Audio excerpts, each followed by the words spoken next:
The session begins in 2019. It's a lot different than 2018. Plus, criminal justice reform. Just exactly what does that mean? We'll tell you in just a moment. It's Mitchell Talks, the News 9 Sessions with Aaron Brilbeck and Joe Albaugh. Hello, everyone. Aaron Brilbeck, our friend, the estimable Mr. Albaugh. What? Estimable. That'll work. Yeah. I've been called many things, but I saw it on TV. that takes the cake. So across the board, what everybody's talking about this year, three separate things: healthcare, education, and criminal justice reform. And that's what brings you here today. It's good to have you here. I'm for that.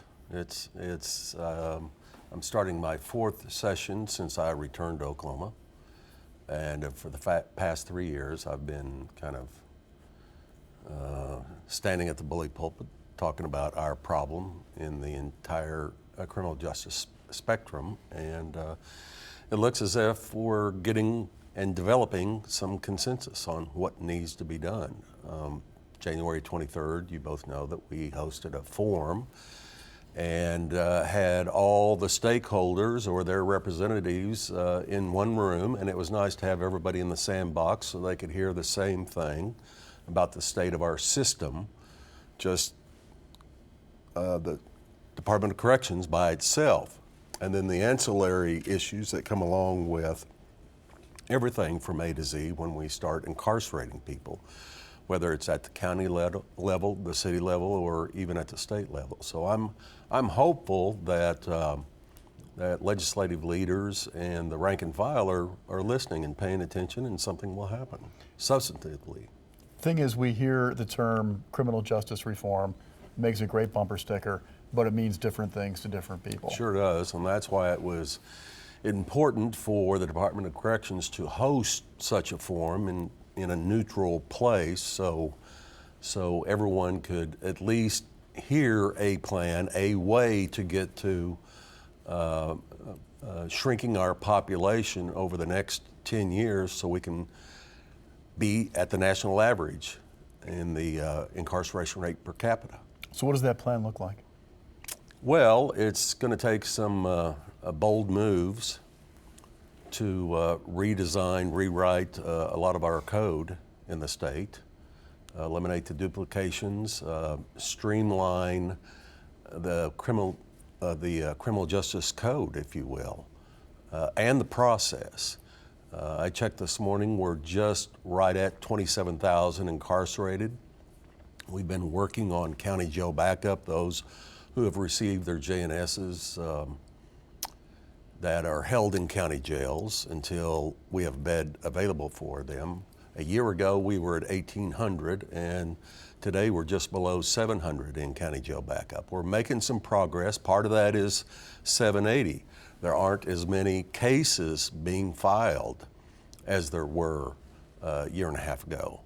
So there's been a backup of that group, and the filings have gone down, or slowed down, I should say.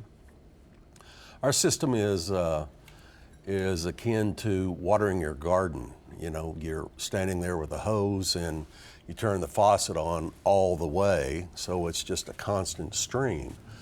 And what I'm trying to get everyone to think about is slowing that down. Don't turn it on full blast every time you water that garden.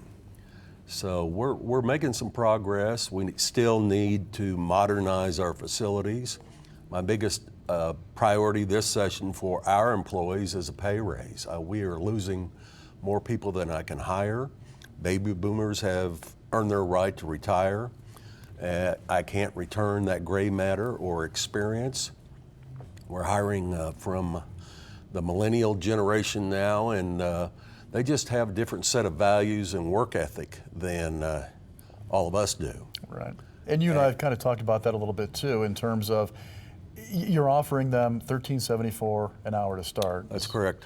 And their mindset is, we don't care about the retirement plan you've got, the health care plan you've got. What we care about right now is paying rent, and we can't afford to pay rent on $13.74 an hour. Take-home rate, take-home pay. That's what they're talking about. I was at the Sayer on Monday of this week, and we're struggling with medium population males almost 2,300 individuals. We're struggling to get 18, 19 correctional officers to work per shift. And they're out there in the deep gas area. I mean, it's easy with the oil patch. Make a lot of money. Yeah. Oh boy.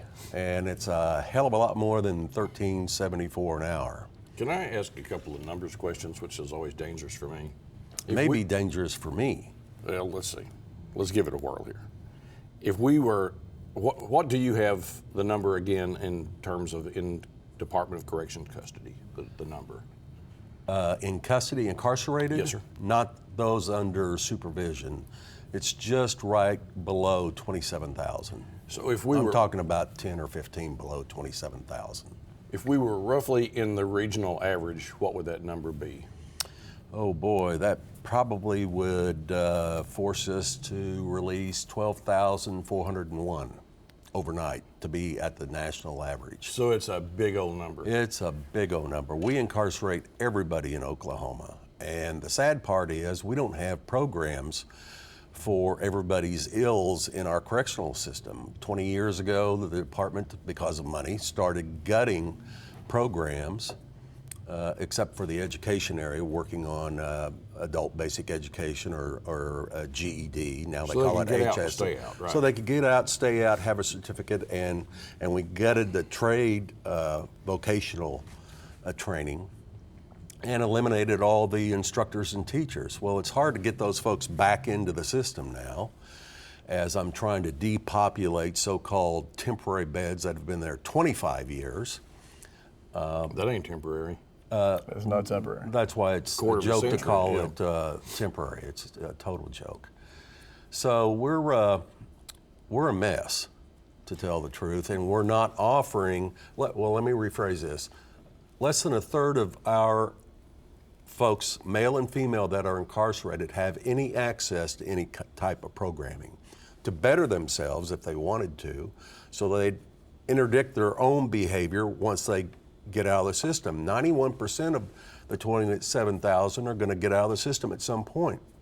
But right now you're just warehousing. We're warehousing. We're the Department of Warehousing. Well, what do we want when those folks get out? We all want better neighbors. They're going to live next door to you, And not come you, back, right? and me. And we don't want them to come back.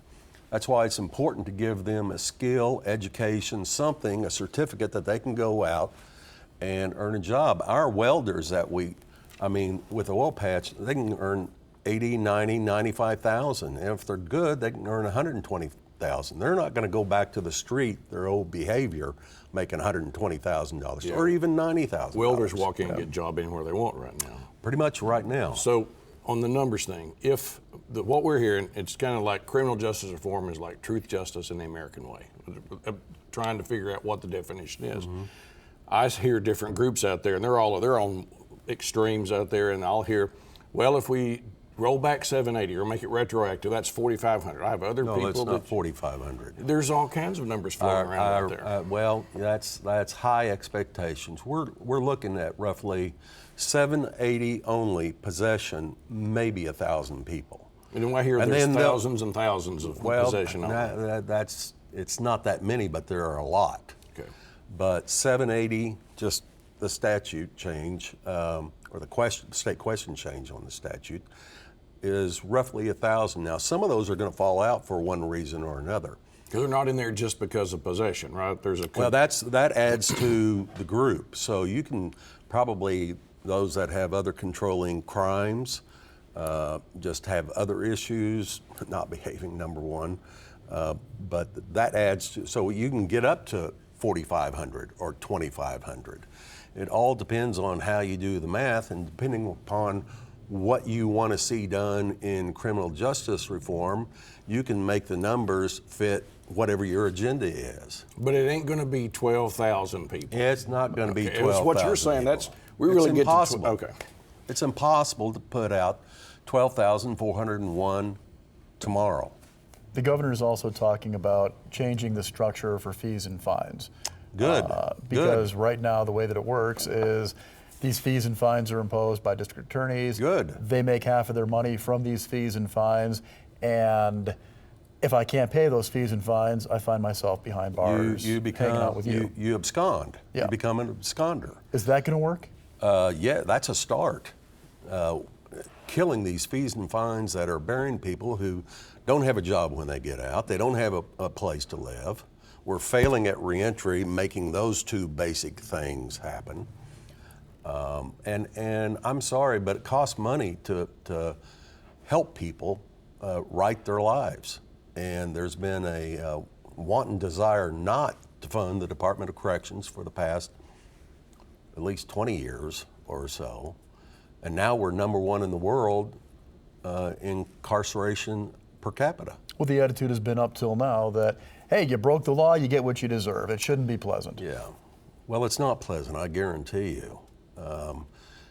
These folks that are in prison, they lay around in their racks all day long, eating whatever they want to eat to a certain extent. No exercise. You can't force inmates to do anything these days. You can't even force them to get into a program so they can better themselves. They have to have that willingness. They have to be a partner with us to do that. And if they sit in their bunks 24 hours a day, they're thinking up all kinds of things that they can stir the pot on because they see that we're horribly understaffed, and they know why we're horribly understaffed. So it's pressure points on the system. No wonder people don't want to come to work for us. It's dangerous. Could we talk about that for just a second? Why don't you talk about what the life of one of your employees is? You're only at about, 60% staffing? 62. You pay low wages. Yes. All right. So what's it like for these folks that are working in there? Well, let me go back to Sayre just for a minute, the North Fork facility. Just short of 2,300 men, medium classification, bunch of knuckleheads. So when they see we have few correctional officers, that gives them the incentive to stir the pot. Plus there's gang activity out there. And we don't have enough folks to cover every shift, which forces us to spend an inordinate amount of money on overtime. Right now we're on mandatory overtime at half our facilities. That means that they're working not 8-hour shifts, they're working 12-hour shifts, 5, 6, even 7 days a week. And I don't like it. It's against the law, but we are on mandatory overtime. And it all goes back to the rate of pay. We're not attracting the cream of the crop. If you're a warm body, and I don't know that you are, but we'll hire you almost anyway. Sort of. Yeah. Back and forth. We'll hire you. You don't have to have a pedigree. You have to be at least 19. But if you're a warm body, we hire you. We put you through 8 weeks of a training academy that will prepare you to be inside. And then you go back to the millennial situation. They think it's X before they get in there, and they find out it's Y. Well, what do you mean I can't take my cell phone? Well, excuse me, we collected 8,000 cell phones this past calendar year. Hey, you ought to be on eBay. It's a problem. That's an eBay deal right there. Well, I got to think too, if I'm working a 12-hour shift 7 days a week, I'm not going to be as alert as I should be for walking No in a doubt, facility like no that. doubt. But the biggest problem that we have is that you just can't shut that off when you're done with your shift. So you're taking all that baggage home with you. Unfortunately, a couple of weeks ago at the Bill Johnson facility, we had a suicide, and it wasn't the correctional officer, it was his wife. And they had a young baby, and fortunately he came home after his shift and the baby was fine in the bed. But we're running into that all the time. People get worn out. I told you I was at North Fork Monday. They look like zombies. I'm not trying to degrade those employees, but this is not only correctional officers, but the case managers, the unit managers, the office support staff, the warden, the deputy warden. They're there all the time under all this pressure, and it takes a toll on, well, now we're just below 1,600 correctional officers, but you can't just focus on them. You have to focus on the entire pool of employees. We're only at about 4,200 employees agency-wide. So just to recap, originally you were asking last calendar year $800 million for 2 new facilities. Right now you're looking for $72 million for primarily raises. Well, 20 million of the 72 million, actually it's 19.5 million of the 72 million goes to raises. And that's a 5 to 7% raise across the board for everybody except for medical staff. I always talk about the shortage of correctional officers, but we can't hire. There's a nursing shortage nationwide, as everybody knows, but we can't hire doctors, we can't hire PAs, the right type of nurses, med techs. So we have to go to an outside third-party hiring, and we're paying a fortune for that. You know, they wrap that up. I spent on overtime alone last year for correctional officers a little over $16 million. I wish I didn't have to plan in my budget overtime, that I could use that $16 million to give raises or bonuses or signing bonuses, something to break the norm, because we're cruising for a bruising at some point. One final question. Really? Yep, really. This is just trying to go big picture here. Everybody talks about criminal justice reform, and I'm watching some of the discussions already about there's some groups that are justice reform groups, and there are different groups that represent different victims out there. They can't even agree on how to do failure protect, for example. How much does the public, and I'll even include the press, how much do they really know about this issue? Because it's going to be debated. Very little. Sorry. It's just very little. Unless you are a stakeholder or with a particular stakeholder group, you may know a lot about what they want. That's why it was so important to get everybody in the room to hear, essentially, here's the state of the system. And it's the state of our system, and we're only one small piece at the tail end of the criminal justice spectrum. It's important to educate people all the time. And I know folks are tired of seeing me on TV and are you tired of that? Kinda. You two should be tired, but Kinda. tired of me, that is. But I worry often that it's not the message, but folks get tired of the messenger. So we're looking at other ways to get this message out. We've expanded our social media platform. I'm proud of what our staff does on a daily basis. It's difficult. It is really difficult, and I'm shocked our turnover isn't higher than what it is. I mean, we're turning over our correctional officers at about, 27% a year. Most businesses fail doing that. We're not a business. We're not a for-profit entity. We have been around since Adam and Eve were kicked out of the Garden of Eden. Remember that. We're not going anywhere. So let's fix it. We've got a new governor, new group of legislators. Let's educate everybody and fix it. It's not that tough. Well, I kind of like that. Sounds like a good tag, don't you think? I like it. I like it. It's Mr. not that Allbone, tough. thanks very much For what? for hanging in there with us. Next time we're going to talk about something. Maybe we'll talk about barbecue next time. Good luck to you in this session. Thank you. I'll take all the luck, blessings, prayers we can get for DOC. All right, that's what we got this week. Thanks for watching. See you next week.